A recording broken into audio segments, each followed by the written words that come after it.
The night shift at the hospital was always long and exhausting, but the pay was decent and it was a job I knew well. I worked as a nurse in the intensive care unit, where time seemed to drag on, 1 minute melding into the next.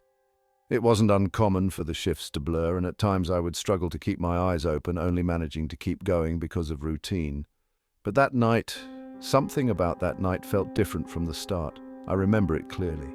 The patient in bed 12, a middle-aged man, had been in a critical state for days. He'd been in a car accident, and despite the doctor's best efforts, he hadn't shown any signs of recovery. His heart monitor had flatlined for the third time that night. It wasn't a surprise to anyone in the room when the doctor called time of death. We all stood in silence, the beeping of the monitor cutting through the air, though there was no longer a trace of life on the screen. The atmosphere was heavy with resignation, the quiet settling over the room like a heavy blanket. I had begun to turn away, preparing myself for the paperwork when, just as I was reaching for the chart at the end of the bed, a noise, a gasp, broke the silence. I froze, my hand still hovering over the clipboard. I turned back to the bed in time to see the man sit up. His eyes were wide with terror, his chest heaving as if he'd just surfaced from deep water. His hands shot out in front of him as if trying to claw his way up from some unseen abyss. I didn't know how to react. The others were as frozen as I was, staring at him, unsure of what was happening. Was it a mistake? Was the monitor malfunctioning? I didn't know, and I was too stunned to do anything other than watch. Then, just as quickly as he'd sat up, his body jerked once more before he collapsed back onto the bed, the life draining from him again. His eyes, which had been wide with panic, dulled, and his body went limp. That's when the light started to flicker. I wasn't the only one who noticed. The doctor, still standing by the bed, looked up, his brow furrowed in confusion. The flickering wasn't just a momentary glitch, it was constant, like a bad television signal that couldn't quite hold its shape. The overhead lights buzzed, their brightness wavering. It was enough to make the hairs on the back of my neck rise, but I told myself it was just a power issue, nothing to be concerned about. But then the lights went out entirely. In the darkness, the air seemed to thicken. We were all standing there in stunned silence, and it felt like the room had become smaller, tighter. There was a hum of the backup generators starting up, but the light didn't return right away, and in that silence I could feel something creeping at the edges of my mind. That's when the scream came. It wasn't loud at first, but it was unmistakable. A piercing, high-pitched scream that echoed through the room. I whipped around trying to locate its source, but all I saw was shadow. There was no one else in the room who had screamed, no one except for the man who had just died. But now he was still, no longer moving, no longer gasping for air. The scream seemed to grow louder as I fumbled for the light switch, but when I found it, the lights didn't come back on. There was nothing but darkness, a thick, choking blackness that seemed to suffocate all sense of reason. Then another scream rang out, this time closer, so close it felt as though it were right next to me in my ear. It was almost more than I could bear, and for a moment I thought I might lose my grip on my senses.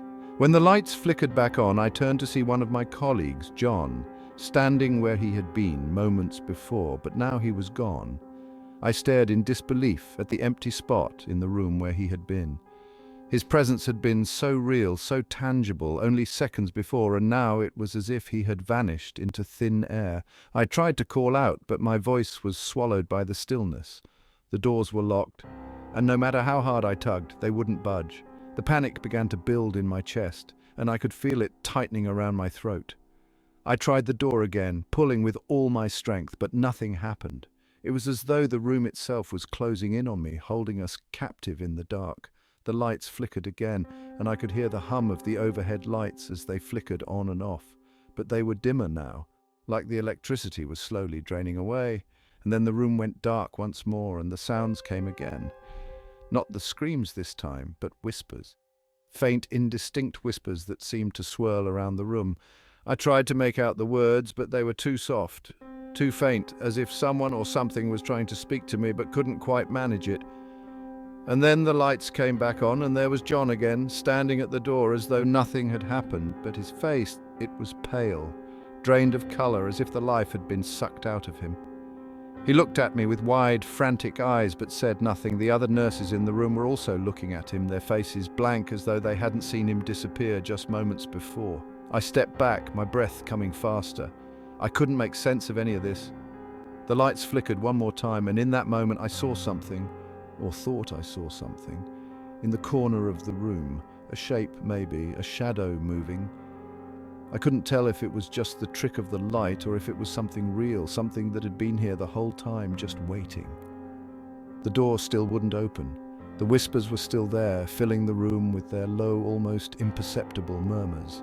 And then, just as quickly as it had all started, the lights came on again and there was nothing. The man in bed 12 was gone. His body had disappeared as though it had never been there at all. The room was empty. The door was unlocked, but I could still hear the whispers. They seemed to follow me, trailing behind me, no matter how fast I walked. When I started my internship at St. Margaret's Hospital, I was prepared for the usual challenges: long hours, sleepless nights, and the constant need to prove myself. The place was massive, sprawling across old and new buildings stitched together by narrow corridors and creaking lifts. It had been around for over a century, and you could feel its age in the worn floors and walls that seemed to whisper of the countless lives it had seen pass through. It was during one of those long nights, my second week in, that I met him. I was charting in one of the quieter wings of the hospital, my hands aching from writing and my eyes burning from lack of sleep. The hall was dimly lit, the fluorescent lights buzzing faintly overhead. I became aware of a presence nearby, a man standing by the nurse's station, leafing through a patient's file. He looked to be in his late 50s, with graying hair neatly combed back and a tired but kind expression. He glanced at me briefly, nodded, and said something I couldn't quite catch, his voice soft and measured. I gave a polite smile, assuming he was one of the senior doctors. Over the course of the night, he passed through a few more times, stopping to glance at charts or scribble notes. Once he gestured for me to double-check a medication dosage on a patient's chart. I'd been exhausted and a bit foggy, so I appreciated the guidance. Over the next few weeks, I kept encountering him. He was always quiet, moving through the hospital with a kind of grace that I admired. He seemed to favor the older wings, those tucked away from the bustling wards and frantic energy of the emergency department. He never lingered long, always moving on before I could catch his name or really strike up a conversation. One evening, during a lull, I mentioned him casually to one of the senior nurses. She froze mid-motion, her face losing all its color. She asked me to describe him again, her voice low and tight. I repeated the details, the graying hair, the calm demeanor, the way he seemed to appear when things were quietest. Her reaction was strange. She stood there for a moment, staring at nothing before muttering something about needing to check on a patient and walking off without another word. I didn't think much of it until later that night when another nurse, Lisa, pulled me aside. She seemed uncomfortable, as though she was trying to decide whether to say anything at all. Eventually she told me there hadn't been any doctor fitting that description working at the hospital in years. She said his name was Dr. Harris and that he had died in an operating theatre accident a decade ago. I laughed it off, thinking it was some sort of hazing ritual for new interns. Hospitals have their fair share of ghost stories, and I figured this was just another one. But something about Lisa's expression stuck with me. She didn't look like she was joking. She looked scared. The encounters didn't stop. If anything, they became more frequent.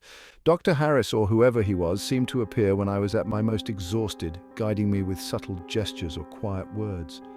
It wasn't just me, either. I began to notice the staff around me reacting strangely whenever he passed, averting their eyes, shifting uncomfortably.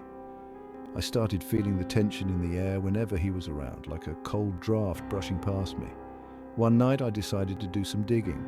I waited until my shift ended, then headed to the staff records room in the basement. The place was rarely used anymore, a dusty archive of personnel files stretching back decades. I combed through the files until I found his name, Dr. Alan Harris. The details were sparse but enough to confirm what Lisa had said. He'd been a respected surgeon, known for his steady hands and meticulous attention to detail. The file mentioned his death in 2013. During a complicated surgery, the cause of death wasn't listed, but there was a note about an investigation into a surgical error. The room suddenly felt colder, the shadows deeper. I started noticing other things. Equipment that seemed to have been moved when no one else had been in the room. Charts I was sure I'd left in one spot appearing somewhere else entirely.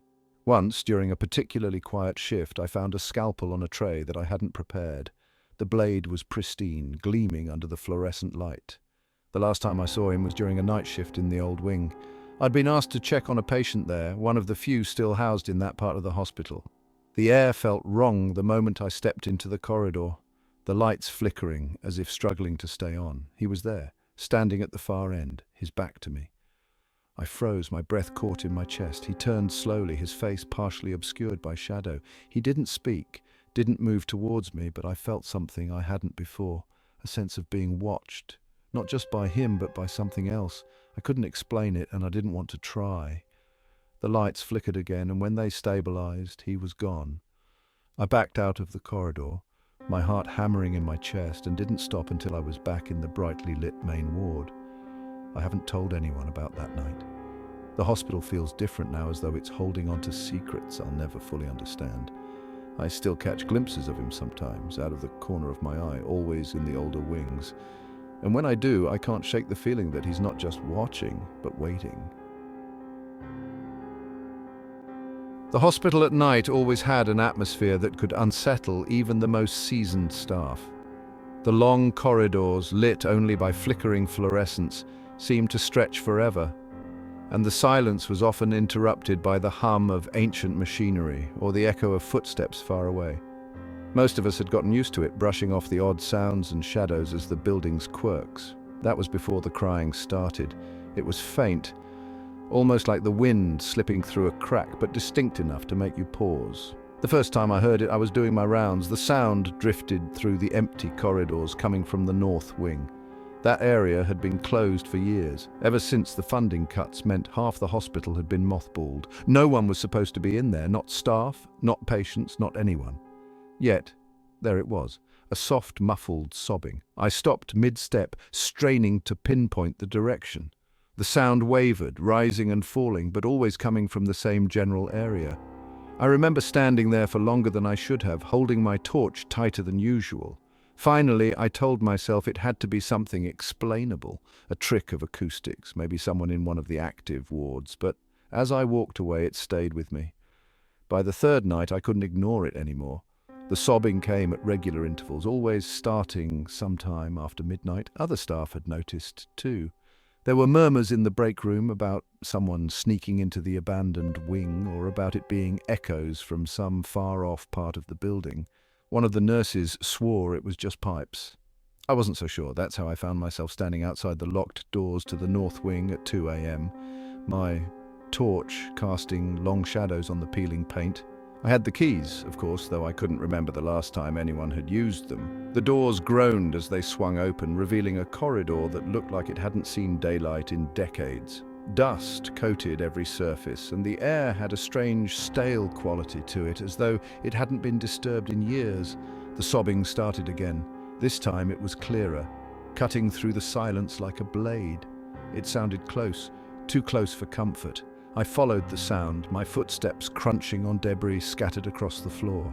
The beam of my torch swept over rusted gurneys, broken cabinets, and walls stained with water damage. Then I saw her. She was crouched at the end of the corridor, her face buried in her hands. A girl, maybe 10 or 11, wearing what looked like an old-fashioned hospital gown. Her shoulders shook with each muffled sob, her dark hair falling in strands around her face. For a moment, I just stood there, my mind trying to make sense of what I was seeing.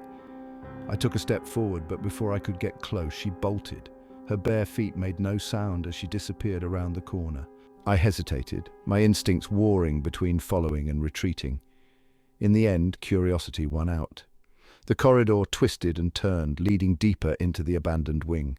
The girl was always just ahead, slipping out of sight each time I caught a glimpse of her. It felt like a game of cat and mouse, except I wasn't sure who was chasing whom.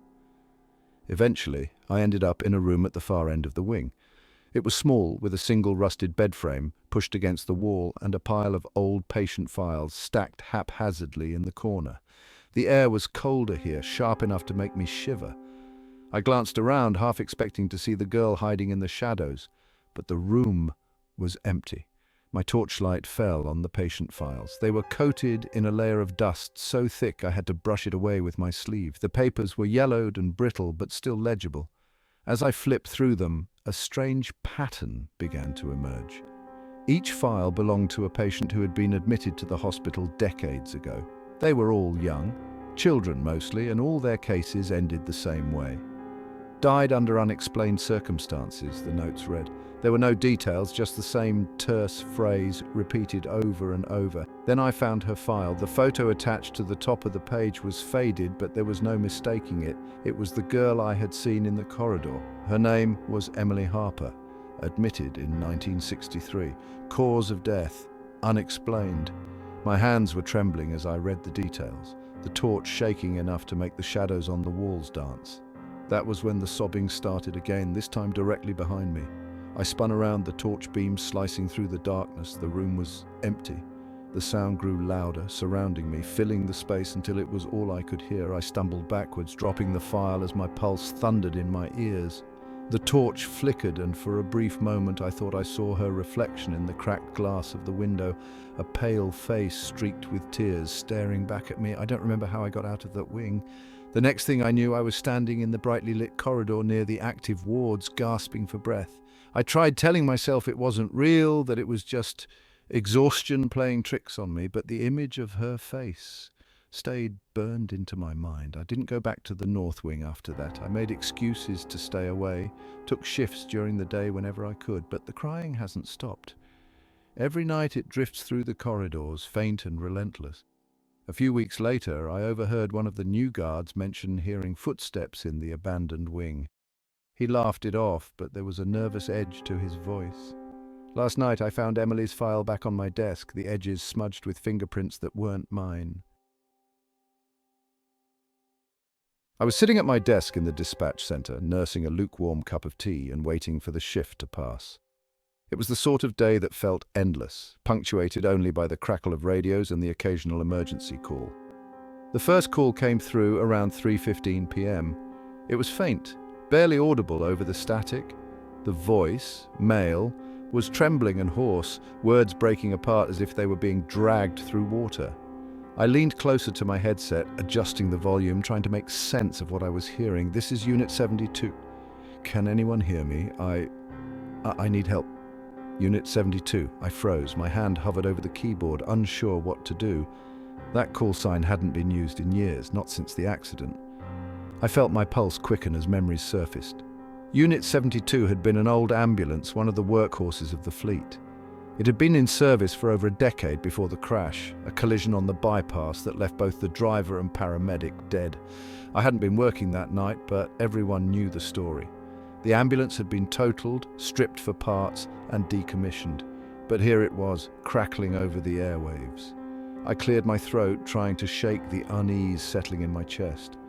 Static buzzed in my ears as the voice faltered, then came back stronger. "Please, someone. I don't know where I am." I glanced at the others in the room. Nobody seemed to notice anything unusual. The center was busy, voices overlapping as my colleagues fielded calls from across the city. I considered ignoring it, chalking it up to interference, but something about the desperation in that voice stopped me. I keyed in a response, my own voice shaky as I spoke into the mic. "This is dispatch. Unit 72, can you repeat your location?" The line went silent. For a moment I thought I'd imagined the whole thing. Then the static returned, louder this time, followed by a faint garbled reply. "Near the junction. Can't move. It's dark." I tried tracing the call, but the system came back with an error. No location, no signal source, just dead air. My stomach churned as I stared at the screen. The voice cut out, leaving me with the soft hum of the dispatch room and the distant rumble of thunder outside. I didn't say anything to the others. What could I say? That I'd just spoken to a dead man in a destroyed ambulance. They'd think I'd gone mad.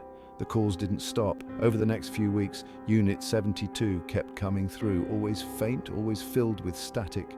The messages were fragmented as if coming from someone half awake and disoriented. Sometimes it was a plea for help. Other times it was the same phrase repeated over and over. "I can't get out. I can't get out." I checked the logs after each call, but there was never any record of them. It was as if the calls weren't real, just whispers slipping through the cracks of the radio waves. I started losing sleep, dreading the shifts where I'd have to sit in that chair, staring at the console, waiting for the next call.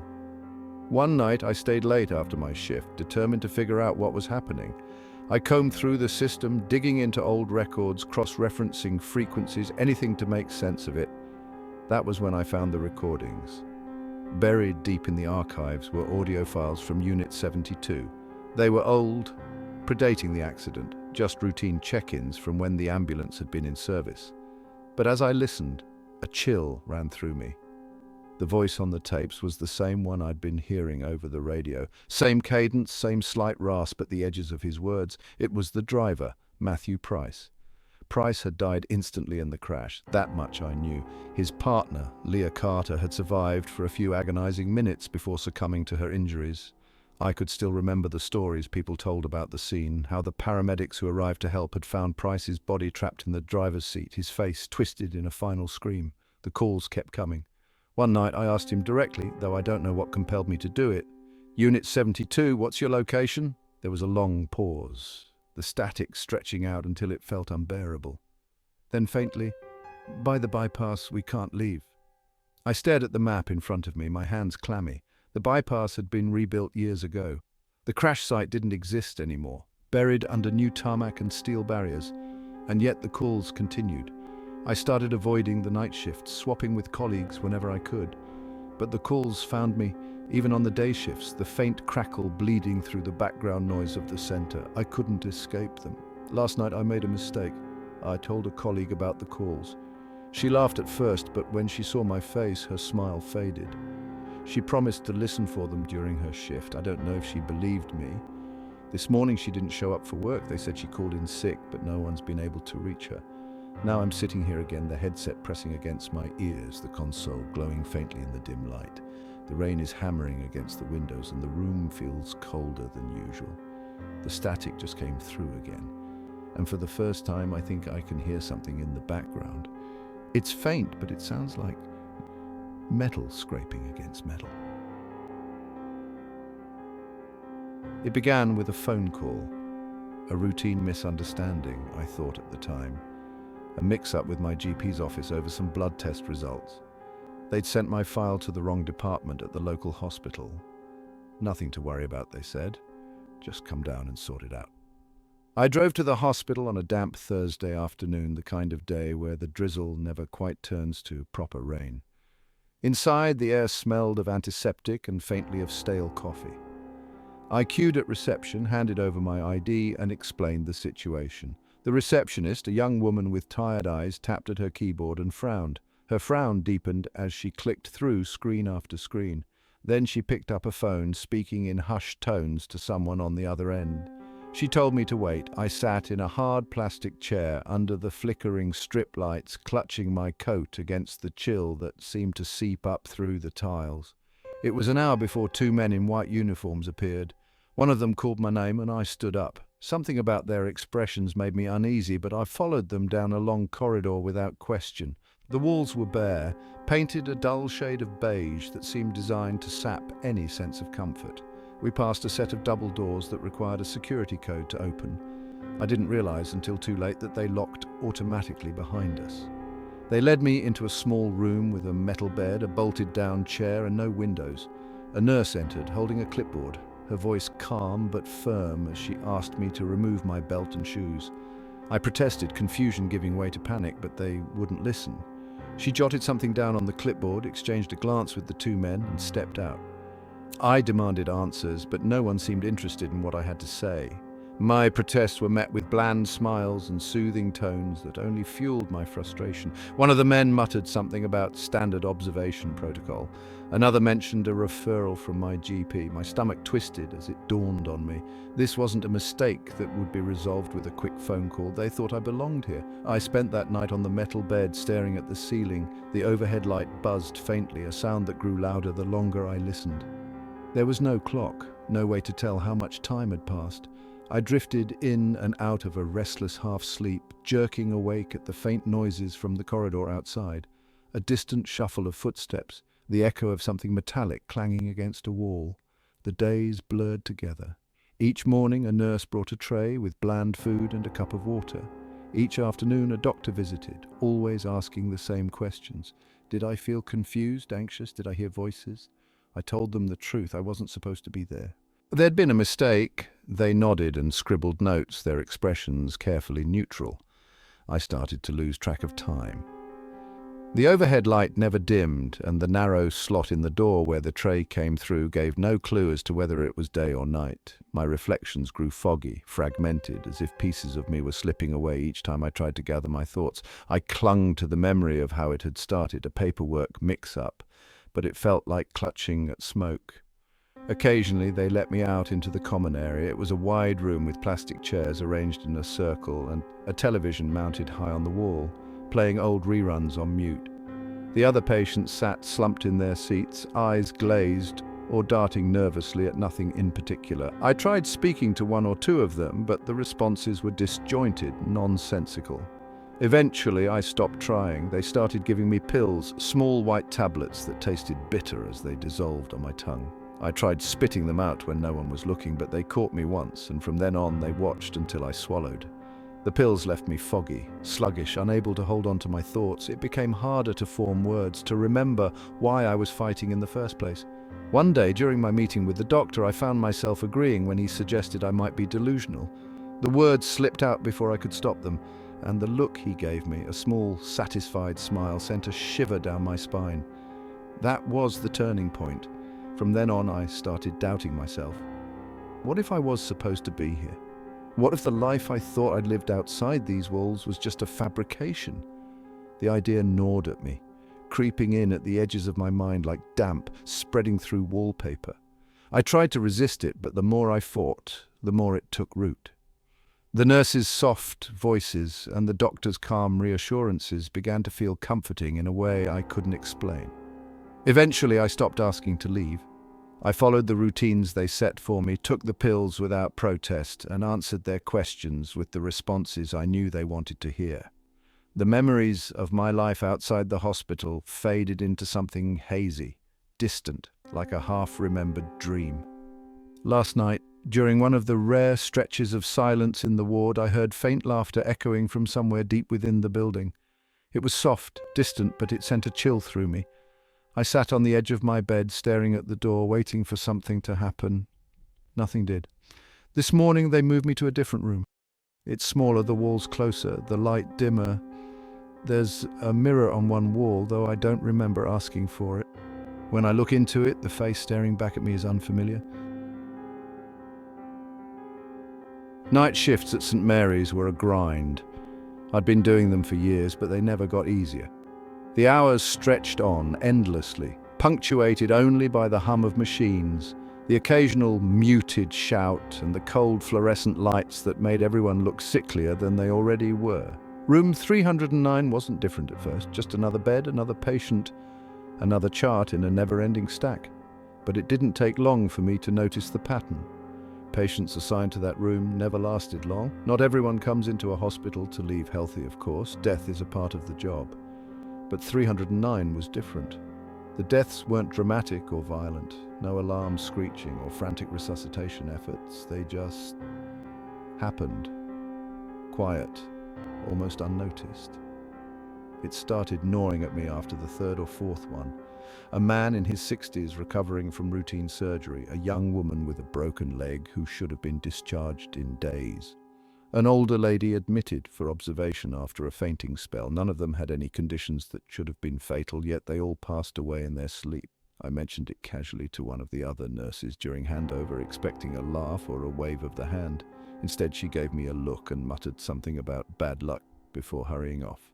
That was when the unease crept in, the kind you can't shake, no matter how hard you try to convince yourself you're being ridiculous.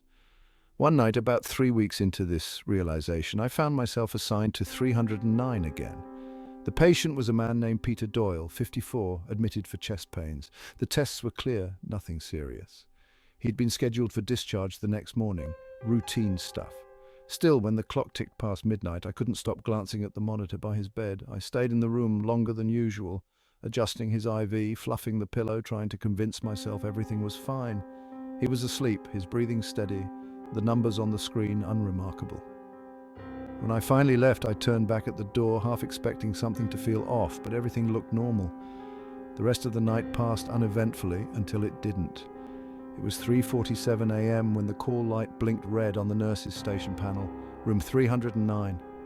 I ran down the hallway, dread pooling in my stomach. When I pushed open the door, Doyle was gone. Not dead, just gone. The bed was empty, the sheets rumpled, his IV still swinging slightly as though it had just been disturbed. My eyes darted around the room. The door had been closed and I hadn't heard anyone come or go. A sudden chill swept through me as I stepped inside. I checked the bathroom, the corridor, even the adjoining rooms, nothing. My shift supervisor shrugged it off as a confused patient wandering off. We searched the building and security reviewed the footage from the hallway outside 309. What I saw on that screen stopped me cold. At 3:43 a.m., the door to 309 opened, but not from the outside. It swung inward as though someone had pushed it from within. Then a figure stepped into the corridor, a man in surgical scrubs, his face obscured by a mask and cap. He stood there for a moment, looking directly into the camera. My stomach churned. I recognized him. Dr. Robert Fenton. Fenton had been a surgeon at St. Mary's. A brilliant one by all accounts, but 6 months ago he'd been stabbed to death by a former patient in his own home. It had been all over the news. The footage couldn't be real. It didn't make sense. Yet there he was, standing outside 309 in the middle of the night. I watched as he stepped back into the room and the door closed. That was it. No sign of Doyle leaving, no sign of Fenton coming back out. I couldn't explain it. No one could. But the unease I felt about 309 before that night paled in comparison to what came after. I tried to avoid the room whenever I could, but the hospital had a way of putting you where it needed you most. 2 weeks later, I was assigned there again. The patient was a boy, barely 10, recovering from appendicitis. I couldn't bring myself to leave him alone for long, so I sat by the monitors, watching his tiny chest rise and fall, listening to the steady beeps of his heart rate. At 3:23 a.m., I thought I heard something outside the door, a faint rustling, like fabric brushing against itself. The lights flickered once, twice. My skin prickled, and I felt a cold draft that didn't belong. When I turned, the boy's eyes were open, wide, and staring at the ceiling. His breathing had stopped. I called for help, but it was too late. By the time anyone arrived, he was gone. Another unexplained death in room 309. The footage from that night showed nothing. No figure in scrubs, no strange movements. Just me, pacing the room, and then the frantic scramble when I realized the boy was gone. I thought about quitting after that. I came close. But something kept pulling me back. Curiosity, maybe, or fear, I don't know. I do know that I haven't set foot in room 309 since. They've stopped putting patients there, but the door is never locked. And sometimes, late at night, when I pass by, I swear I see the faint outline of a figure through the frosted glass, standing still as if waiting. The accident victim arrived just after my shift started, the ambulance wheels squealing as they braked outside the doors. Nights in the emergency department were always chaotic, but something about this one unsettled me before I even stepped into the trauma bay. He was unconscious when they brought him in, blood streaking his face and clothes torn from the crash. No ID, no phone, nothing to tell us who he was. All we knew was that his car had rolled 3 times before hitting a tree. Miraculously, his vitals were stable. No spinal injury, no internal bleeding, just a nasty concussion and some broken ribs. His face, though, it was hard to look at. Something about it didn't sit right. Like a reflection in a warped mirror. His features were sharp, angular, but there was a peculiar sense of familiarity that I couldn't place. I wrote it off as exhaustion. 12-hour shifts had a way of making everyone look like someone you knew. It wasn't long before he came to, his eyes snapped open, darting around the room as if he didn't recognize where he was. His breathing picked up and his hands jerked against the restraints we'd put on as a precaution. He started thrashing, his body contorting against the bed as if trying to escape something we couldn't see. I called for security, but before they arrived, he stopped. Just stopped. His head lolled to the side and his gaze locked on me. There was nothing friendly about it. His expression was raw, almost feral. I stepped back without realizing, and something cold swept over me. He muttered something, his voice low and hoarse, but I couldn't make out the words. Paranoia, the doctor on call said, post-traumatic stress. He just survived a serious accident. Of course, he was disoriented. They sedated him, and for a while the room settled back into the routine hum of the ER. I was tidying up when the ambulance arrived with the second patient, a pedestrian hit by a car, they said, but when they wheeled him in, I froze. He looked just like the accident victim. Same sharp jawline, same dark hair, even the same faint scar running along the bridge of his nose. For a second I thought it him, but it couldn't be. The first man was still sedated in his room, hooked up to monitors. I checked twice, glancing from one bed to the other. They weren't twins. The differences were too subtle for that. But the resemblance was uncanny, like two versions of the same person, one slightly older than the other. The new arrival was in worse shape, barely clinging to life. He was unconscious, his breathing ragged, and his body battered almost beyond recognition. I stayed in the room as they worked on him, the scene blurring into a mess of gauze and surgical tools. His heart stopped twice, but they brought him back, just barely. I couldn't shake the feeling that something was wrong. The resemblance wasn't just strange, it felt like a puzzle with a piece missing. I went back to check on the first patient, pushing the door open as quietly as I could. He was awake again, his eyes fixed on the ceiling. When I stepped inside, his gaze shifted to me and he started talking. His voice was clearer now, but the words were frantic, tumbling over each other like they couldn't escape fast enough. He said someone had tried to kill him. He said he'd been followed for days, his every move shadowed. He didn't know who they were, but he swore they wanted him dead. I tried to brush it off as more paranoia, but something about the way he spoke kept me rooted to the spot. There was a desperation in his tone that made it hard to ignore. And then, as if on cue, the monitors in the trauma bay blared. I sprinted down the corridor, heart pounding. The second patient had gone into cardiac arrest. The team worked furiously, but it was no use. His body gave out, slumping lifeless against the bed. I felt a chill as I stared at his face, pale and still. The resemblance hadn't faded in death. If anything, it was more pronounced now, as if whatever differences had existed between them had vanished. When I returned to the first patient's room, he was gone. The bed was empty, the restraints dangling from the sides. Panic rose as I checked the hallway, the bathrooms, the exits, nothing. No one had seen him leave. The night dragged on, but I couldn't shake the feeling that he was still there, somewhere in the hospital. Staff reported strange noises, a gurney squeaking down an empty corridor, footsteps echoing where no one should have been. At one point, the lights flickered, plunging the ER into brief darkness. By the time morning rolled around, I was ready to leave. As I stepped into the car park, I felt a prickle of unease, like I was being watched. I glanced back at the hospital windows, but they were blank, reflecting the dull, grey sky. When I unlocked my car, I noticed something on the passenger seat, a scrap of paper folded neatly in half. My name was scrawled across it in shaky handwriting. I unfolded it with trembling fingers, my breath catching as I read the single line inside. "You didn't believe me. You should have." I looked around the empty car park, my heart racing, but there was no one there. I was running on fumes, the kind of fatigue that makes your vision blur and thoughts scatter. 48 hours straight in the hospital had dulled everything, my senses, my judgment, my ability to function like a normal person. The ward buzzed with its usual chaos. The beeping of monitors, the hum of fluorescent lights, the murmur of nurses exchanging patient updates. It had become background noise, an orchestra of stress I'd grown accustomed to tuning out. Patient files stacked high on the counter seemed to blur into one indistinguishable mess. I flipped through them with trembling hands, skimming charts and dosages. Mrs. Farrow, in room 216, had just returned from surgery, and her file had been flagged. Antibiotics, fluids, and an anti-nausea injection. Routine care. My fingers grabbed the vial off the tray without a second thought. It wasn't until I pressed the plunger into her IV line that I noticed the other chart still open in front of me. The name read Thomas Gainsborough, and a cold flush washed over me.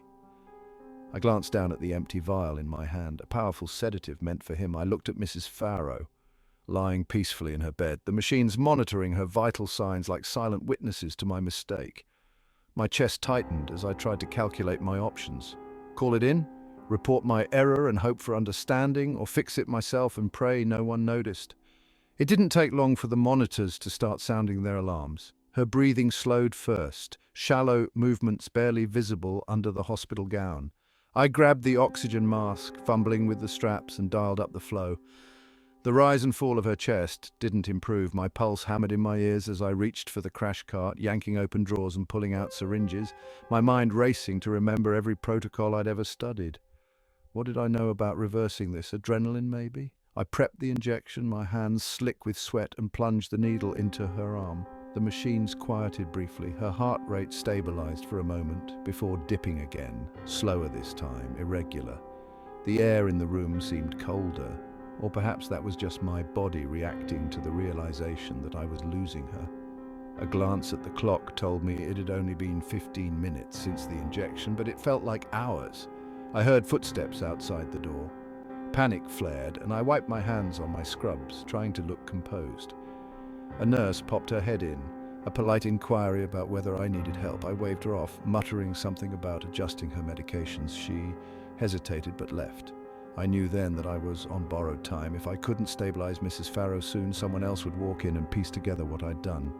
Her skin turned a shade paler, her lips tinged with blue. I adjusted the oxygen levels again, desperate to force life back into her failing body. The alarm started up again, louder this time, echoing off the tiled walls. I muted them, my hand trembling so hard I could barely find the button. I tried everything I could think of, but nothing worked.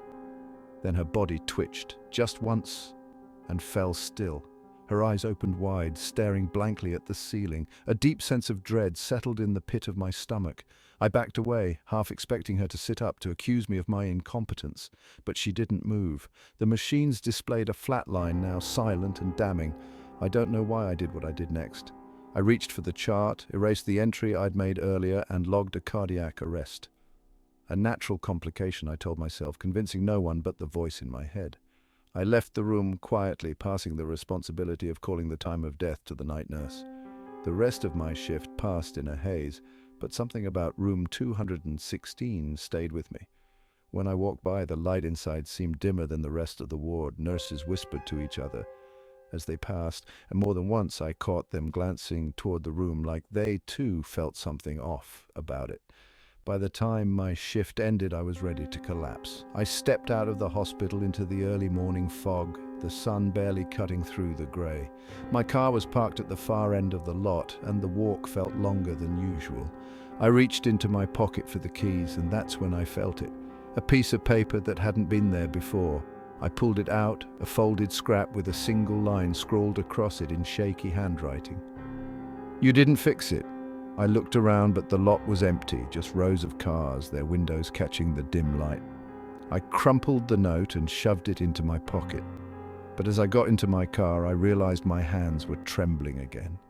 When I turned the ignition, the radio blared static no matter how many times I switched the station.